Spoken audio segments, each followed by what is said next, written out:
A'udhu billahi minash shaitanir rajim. Bismillahir rahmanir rahim. When the moon split, part 4.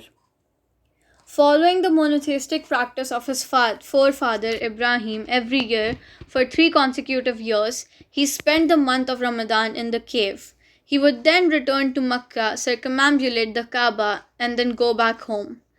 When Muhammad ﷺ reached 40 years of age, he began to experience what could be called portents of prophethood. He would have visions, and whatever appeared to him in these visions and dreams would come true. The first revelation. Late one Monday night, just before sunrise on the 21st of Ramadan, an event transformed the life of the man chosen to deliver Allah's message, just as it would change the lives of countless beings, most of whom were yet to be born. According to the lunar calendar, Muhammad ﷺ was 40 years, 6 months, and 12 days old. And according to the solar calendar, he was 39 years, 3 months, and 22 days old. He was alone in the cave of Hira, engaged in worshipping Allah just like he had done the previous 2 Ramadans. Aisha, who has narrated so many of the Prophet's words and deeds, relates Muhammad's transition from an ordinary man to someone who would forever be known simply as the Prophet. The Prophet ﷺ first began to have revelations in the form of good dreams which came true. Then he began to like solitude. He would go to the cave of Hira and meditate there in solitude for a number of days and nights. He would take provisions with him to stay for an extended period, and when he returned to Khadija, he would stock up again and go back to the cave. This was his practice until truth was revealed to him by an angel while he was in the cave of Hira. The angel said to him, "Read." "I cannot read," Muhammad ﷺ replied. The angel then took hold of him and pressed him until he could not endure it any longer.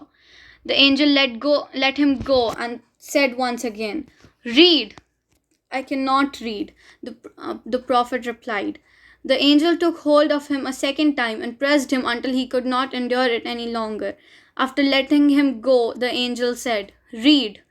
"I cannot read," Muhammad ﷺ repeated. For a third time, the angel took hold of him and pressed him until he could not endure it any longer. The angel released him and said, "Read in the name of your Lord, the Creator, He who created man from a clot. Read, and your Lord is the most bounteous." The Prophet ﷺ was terrified and his heart was pounding hard. He returned home to Khadija and said, Cover me. Khadija covered him and helped him calm down. He related what had happened in the cave and said, "I fear that something has happened to me." "Never," Khadija replied. "I swear by Allah, Allah would never disgrace you. You keep good relations with your family, help the feeble and destitute, serve your guests generously, and assist those who deserve help." Khadija then took the Prophet ﷺ to her cousin, the old venerable Waraqa bin Nawfal. He knew Hebrew and was familiar with Gospels, having left paganism for Christianity. "Oh, my cousin," Khadija began, "listen to your nephew." "What have you seen, my nephew?" asked the blind old man. The Prophet ﷺ told Waraqa what had happened in the cave. "The angel that was sent to you is the same angel that Allah has sent to Musa. I wish I were young and could live to see the day your own people drive you out of this city." "Will they drive me out?" the Prophet ﷺ asked. "Yes," replied Nawfal. "Never has a man brought something such as what you have without meeting hostility. If I live to see the day you are expelled, I will support you with all my might." A few days later, however, Waraqa died, and a long time passed before the Prophet ﷺ received a second revelation. The Quran tells us that the first revelation descended in Ramadan on the night of power. The month of Ramadan is the month in which the Quran was revealed. Surah number 2, verse 185. And we have indeed revealed this message during the night of power. Surah 97, verse 1. A hiatus. After Jibril alayhi salam first appeared before Muhammad sallallahu alaihi wasallam at the cave of Hira, a long time passed without any further revelation. A distressed Muhammad sallallahu alaihi wasallam feared Allah had abandoned him. Why had his Lord deserted him? In moments of despair, he would want to throw himself off a mountain, but then he would sense Jibrail's presence and become calm again. This interim period was a time of contemplation, a time for Muhammad sallallahu alaihi wasallam to prepare himself for what lay ahead. One day, Muhammad sallallahu alaihi wasallam returned to the cave of Hira to worship in solitude. As he left the cave and began to descend the mountain, another strange event took place. The Prophet sallallahu alaihi wasallam described the events as follows. When I descended the mountain and came to the valley, I heard a voice saying, Muhammad, you are the Prophet of Allah and I am Jibril. Then I raised my head, and on the horizon I saw the angel who had come to me in the cave of Hira. I was filled with awe and bowed towards the earth. I hurried home to Khadija and asked her to wrap me up. She put a blanket around me and sprinkled water on me. It was at this time that the Prophet ﷺ received the second revelation. It comprised the first 5 verses of Surah Al-Mudassir. Surah Al-Mudassir. O you wrapped in garments, arise and warn. Magnify your Lord and your clothing purify. Shun idols and false worship. And give not a thing in order to have more, or consider not your deeds of obedience to Allah as a favor to Him. And be patient for the sake of your Lord, that is, perform your duty to Allah. Surah 74, ayat 1 to 7.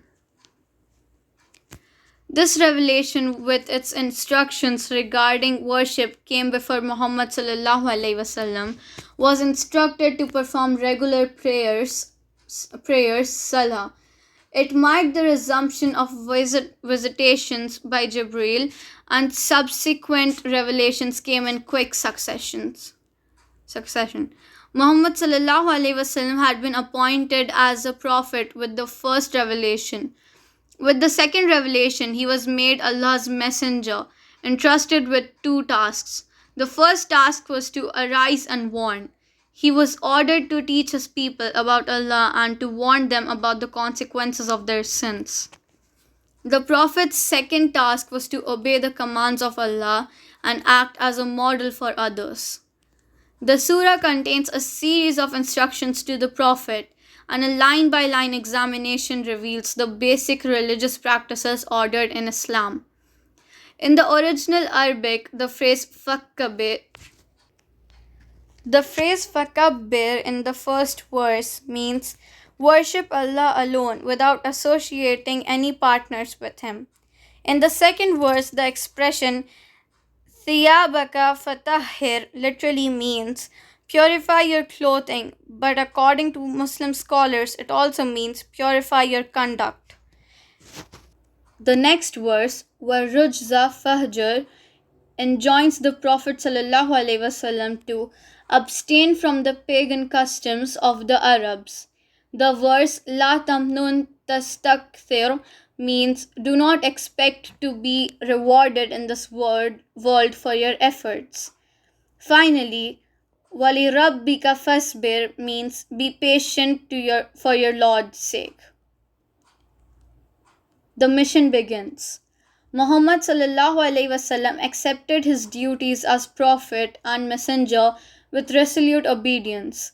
He answered his Lord's call by inviting members of his household to worship Allah in keeping with His commandments. They were to be Muslims, those who had surrendered to Allah, and their religion was Islam, the religion of peace. However, the Prophet's were a rough people accustomed to settling their disputes with swords.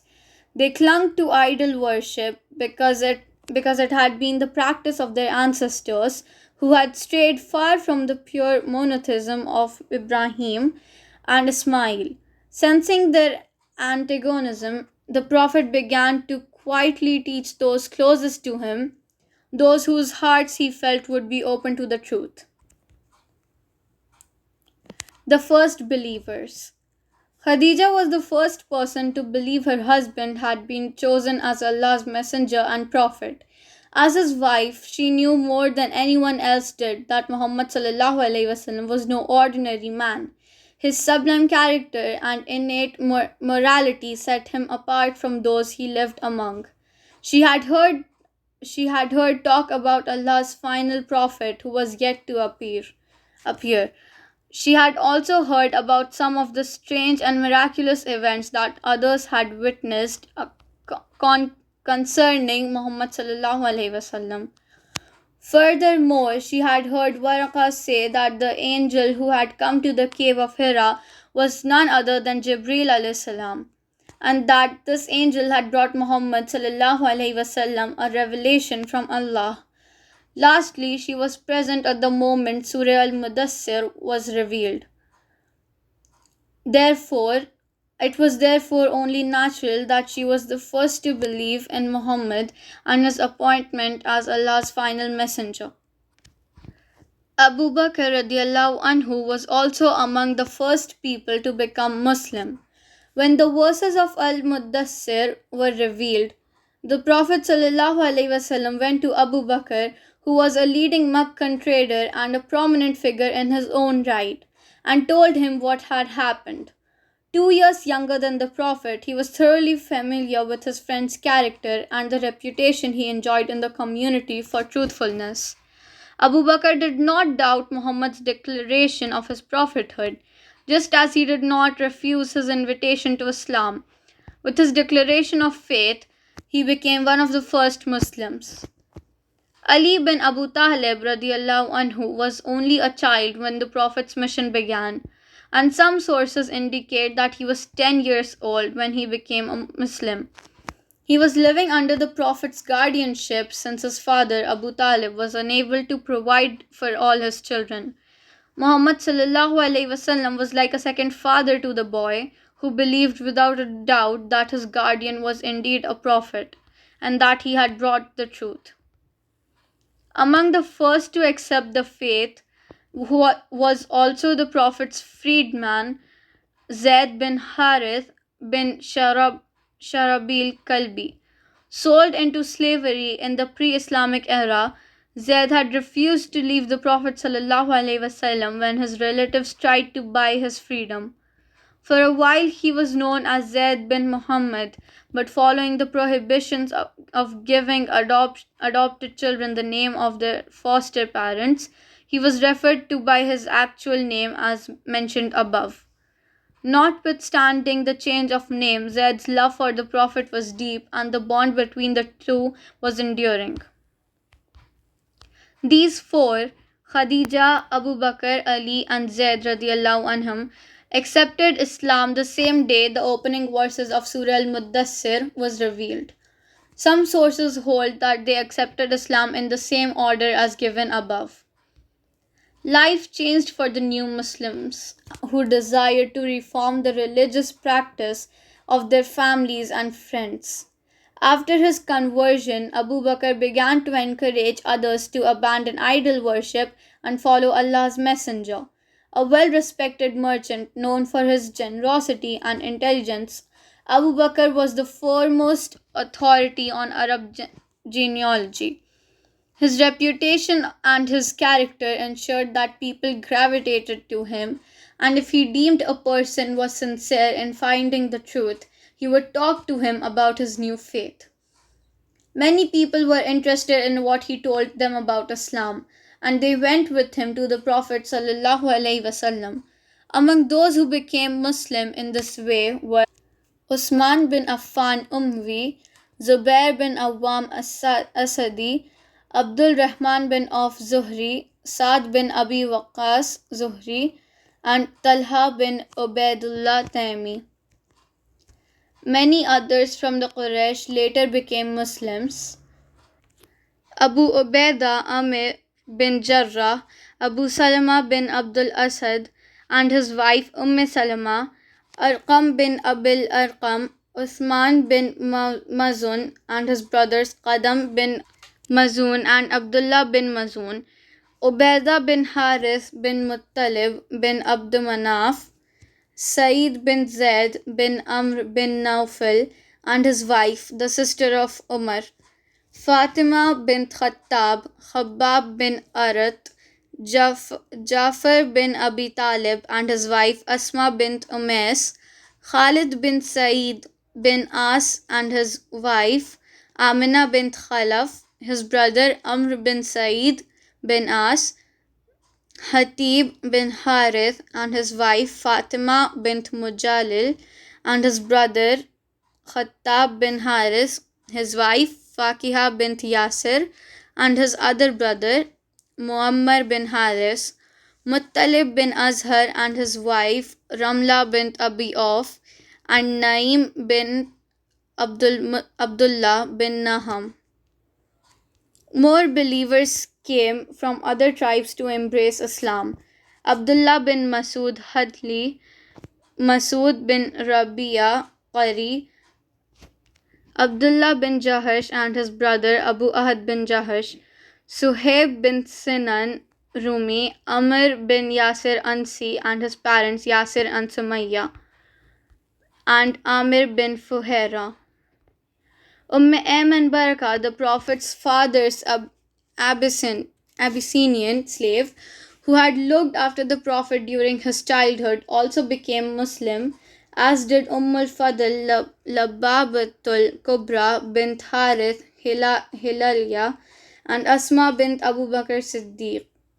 These and others who embraced Islam in the early days of Islam are called the earliest believers. Scholars put their number at 130, but the exact time of their declaration of faith cannot be determined. Such a list includes those companions also who embraced Islam after the Prophet ﷺ began preaching his message openly.